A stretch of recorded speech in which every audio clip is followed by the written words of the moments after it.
오늘 우리에게 주시는 하나님의 말씀은 고린도전서 16장 1절에서 12절까지의 말씀입니다. 하나님의 말씀을 받들어 읽겠습니다. 성도를 위하는 연보에 관하여는 내가 갈라디아 교회들에게 명한 것 같이 너희도 그렇게 하라. 매주 첫날에 너희 각 사람이 수입에 따라 모아두어서 내가 갈 때에 연보를 하지 않게 하라.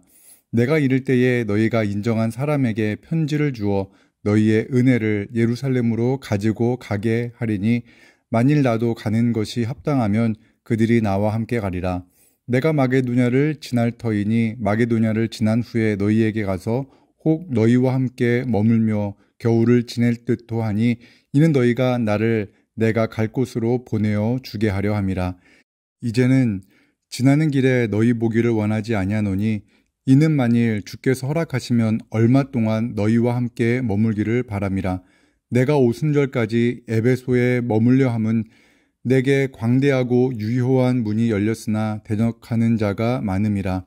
디모데가 이르거든 너희는 조심하여 그로 두려움이 없이 너희 가운데 있게 하라. 이는 그도 나와 같이 주의 일을 힘쓰는 자임이라. 그러므로 누구든지 그를 멸시하지 말고 평안히 보내어 내게로 오게 하라. 나는 그가 형제들과 함께 오기를 기다리노라. 형제 아볼로에 대하여는 그에게 형제들과 함께 너희에게 가라고 내가 많이 권하였으되 지금은 갈 뜻이 전혀 없으나 기회가 있으면 가리라. 아멘. 오늘 이 본문의 말씀으로 성도를 위하는 연보라는 제목으로 말씀을 나누겠습니다. 고린도전서에는 고린도 교회 안에서 제기된 여러 가지 질문에 대한 바울의 답변이 나옵니다. 고린도 교회는 바울에게 결혼에 관하여, 우상 제물에 관하여, 신령한 것에 관하여 질문했고 바울은 그들의 질문에 대답했습니다. 본문 1절은 성도들을 위한 연보, 즉 헌금에 관해 고린도 교회가 바울에게 한 질문에 대한 답변입니다. 1절의 말씀입니다. 성도를 위하는 연보에 관하여는 내가 갈라디아 교회들에게 명한 것 같이 너희도 그렇게 하라. 사도 바울은 갈라디아 교회들에게 명한 것 같이 너희도 그렇게 하라고 말합니다. 갈라디아 교회들에게 명한 것 같이 하라고 한 것처럼 바울은 헌금에 대해서 고린도 교회뿐 아니라 갈라디아 교회들과 더불어 여러 교회에도 성도들을 위해 헌금을 부탁했음을 알 수 있습니다. 신앙생활을 하는 우리에게 헌금은 익숙합니다. 하지만 하나님을 믿지 않는 사람들은 헌금을 왜 하는지 이해하지 못합니다. 사람들은 재물을 신처럼 여깁니다. 믿음이 약한 성도들 중 어떤 분들은 재물과 하나님을 겸하여 섬기려 합니다. 하지만 예수님은 사람이 하나님과 재물을 겸하여서 섬기지 못한다고 말씀하셨습니다. 하나님을 삶의 주인으로 고백한 사람은 세상 사람들과는 다른 가치관을 갖게 됩니다. 그 중 하나가 재물에 대한 생각의 변화가 일어납니다. 사도행전 2장의 말씀을 보면 예수님을 믿게 된 사람들이 다 함께 있어 모든 물건을 서로 통용하고 또 재산과 소유를 팔아서 각 사람의 필요를 따라 나누어 주었다고 합니다. 예수 그리스도를 구주로 고백한 사람은 인생의 주인이 바뀌는 겁니다. 성도는 하나님을 예배합니다. 재물을 얻기 위해 하나님을 예배하고 하나님께 기도하던 삶을 버리고 하나님의 사랑을 실천하기 위해 자신의 재물을 사용합니다. 그럴 수 있는 이유가 무엇일까요? 그 이유는 하나님의 사랑 때문입니다. 하나님은 천하 만물보다 한 사람을, 한 영혼을 사랑하십니다. 하나님은 1만 달란트 빚진 종도 사랑하시기 때문에 그를 불쌍히 여기시기 때문에 그를 용서하십니다. 자신의 재물을 창녀에게 다 탕진한 아들이라 할지라도 하나님은 그를 용서하시는 분이라고 성경은 말씀합니다. 변함없이 그 택하신 자녀를 사랑하십니다. 이 하나님의 사랑을 경험한 성도는 감사의 마음을 담아 자신의 재물을 하나님께 드리고 자신의 재물을 이웃을 위해 사용합니다. 2절의 말씀입니다. 매주 첫날에 너희 각 사람이 수입에 따라 모아두어서 내가 갈 때에 연보를 하지 않게 하라. 사도 바울은 갈라디아 교회에 명한 헌금 방법에 대해 소개하고 있습니다. 매주 첫날이라는 것은 주일을 말합니다. 사도 바울은 예배를 위해 모인 주일에 성도들이 자신의 수입에 따라 헌금을 하라고 권합니다. 헌금은 누군가의 강요에 의해 하는 것이 아닙니다. 자신의 형편에 맞추어 자원하는 마음에서 해야 합니다. 찬송가 634장의 찬송가의 가사와 같이 모든 것이 주께로부터 왔으니 이 예물, 이 헌금을 주님께 드립니다는 그 고백과 같이 헌금을 해야 합니다. 그런데 그 헌금을 사용하고 집행하는 데는 지혜가 필요합니다. 예나 지금이나 돈은 다루기가 참 어렵고 까다롭습니다. 왜 그러냐면은 그 영향력이 크기 때문에 그렇습니다. 사도 바울은 누구보다도 돈이 가지고 있는 그러한 성질을 잘 알고 있었습니다. 디모데 전서 6장 9절에서 10절의 말씀을 보면 부하려 하는 자들은 시험과 올무와 여러 가지 어리석고 해로운 욕심에 떨어지나니 곧 사람으로 파멸과 멸망에 빠지게 하는 것이라. 돈을 사랑함이 일만 악의 뿌리가 되나니 이것을 탐내는 자들은 미혹을 받아 믿음에서 떠나 많은 근심으로써 자기를 찔렀도다. 부하려고 하는 사람은 돈의 노예가 될 수밖에 없습니다. 그래서 돈이 삶의 목적이 되고 돈을 추구하는 삶을 살아가게 됩니다. 하지만 하나님의 은혜를 경험한 사람은 돈보다 더 중요한 것이 있다는 것을 발견한 사람입니다. 그에게도 역시 돈을 버는 것이 중요하지만 돈이 더 이상 인생의 목적이 아닙니다. 돈이 수단이 됩니다. 자신에게도 돈은 소중하지만 그 소중한 재물을 통하여 하나님의 사랑을 전하려고 합니다. 교회 안에서 자칫 그 돈을 잘못 사용하면, 헌금을 잘못 사용하면 성도들이 낙심하고 절망할 수 있습니다. 자칫 오해로 인해 신앙을 잃어버릴지도 모릅니다. 사도 바울은 그러한 오해가 없도록 헌금이 잘 전달될 수 있는 방법을 말합니다. 3절과 4절의 말씀입니다. 내가 이를 때에 너희가 인정한 사람에게 편지를 주어 너희의 은혜를 예루살렘으로 가지고 가게 하리니 만일 나도 가는 것이 합당하면 그들이 나와 함께 가리라. 아멘. 사도 바울은 기근 그리고 핍박으로 인해 어려움을 겪고 있는 예루살렘에 거주하는 성도들을 위해 헌금을 부탁합니다. 그리고 그 헌금을 예루살렘에 보낼 때 오해와 의심이 없기를 바랐습니다. 그래서 사도 바울은 고린도 교회가 인정한 사람, 즉 믿을 만한 사람을 택해서 그 헌금, 성도들의 그 은혜의 헌금을 전달하라고 말합니다.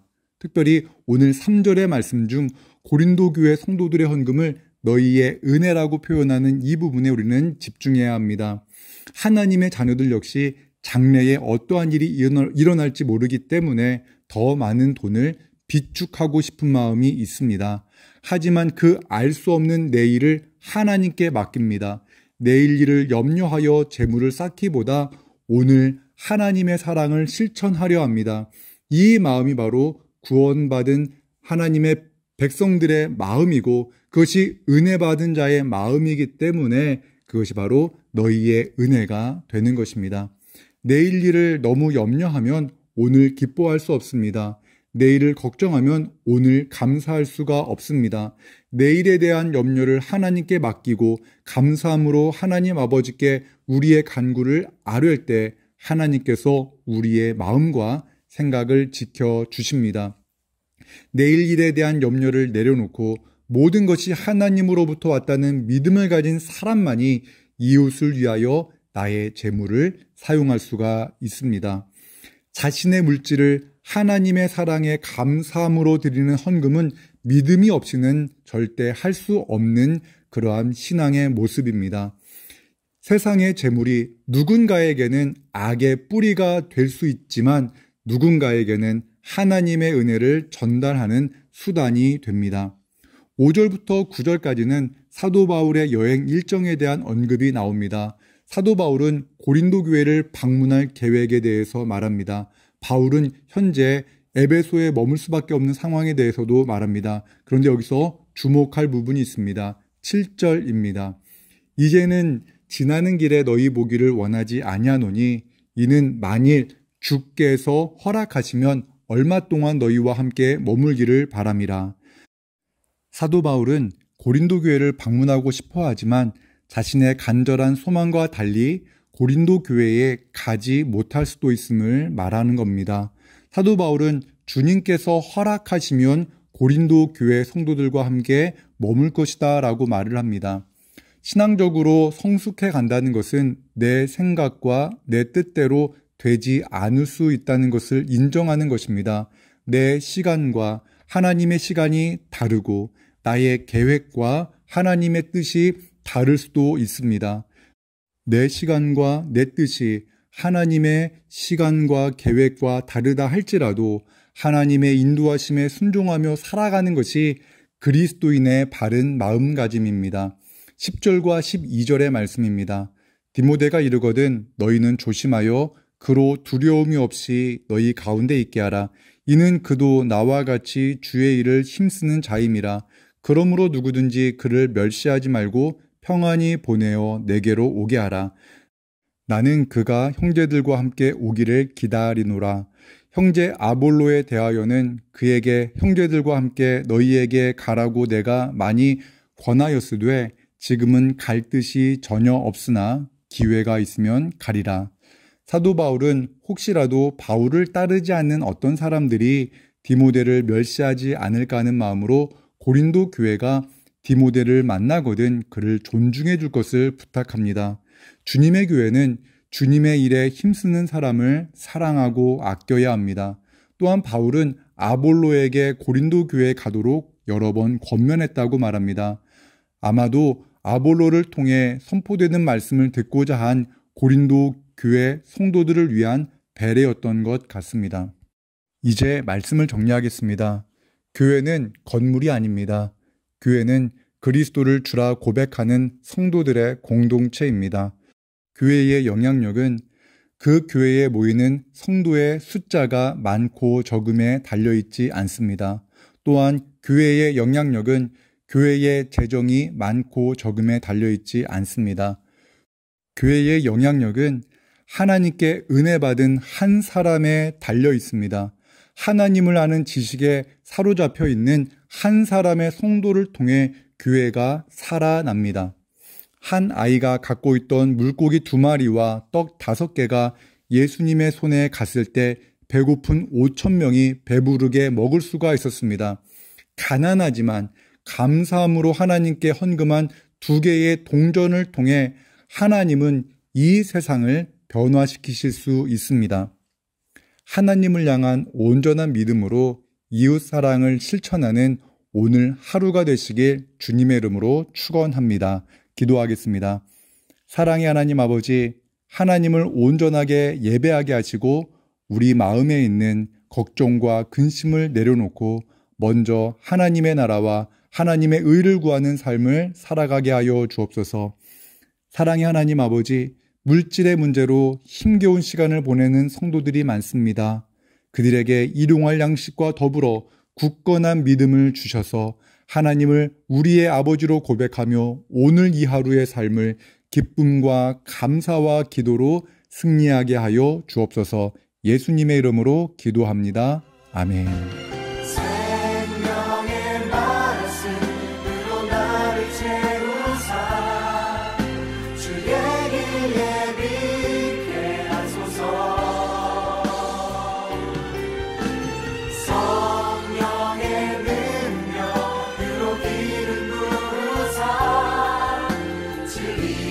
선포하게 하소서.